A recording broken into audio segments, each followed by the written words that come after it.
G'day, I'm James from Walters Fencing, and this is the redesigned hand-powered wire winder. We've rebuilt it from the ground up to be a modular system that switches between a tow bar mount, a ute side mount, a ute top mount with 8 holes to allow it to attach onto an alloy tray, and this is the old mount, which was a piece of garbage, so we've hoiked that one off. And this is the tow bar mount. We've got a removable wire guide, and the whole thing comes out on this X mount part, and this will then go around and attach into the ute tray clamp. Ute tray clamp attaches very solidly onto the side. X mount drops in, wire guide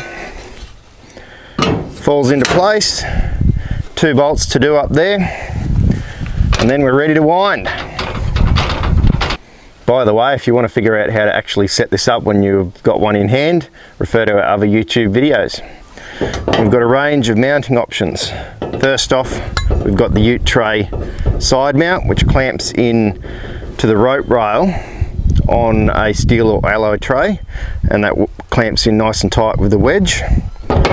We've got a simpler system, which is just a flat plate with holes in it, which you can screw or weld onto a surface. The part that puts it all together is the universal X mount that attaches in whatever configuration you need it to. Sealed bearings and the hub.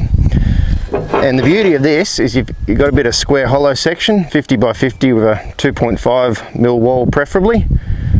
You can attach this in, weld that, screw that, attach that onto absolutely anything at all. Very modular system, easy to use, and makes winding up your wire a breeze. Happy fencing!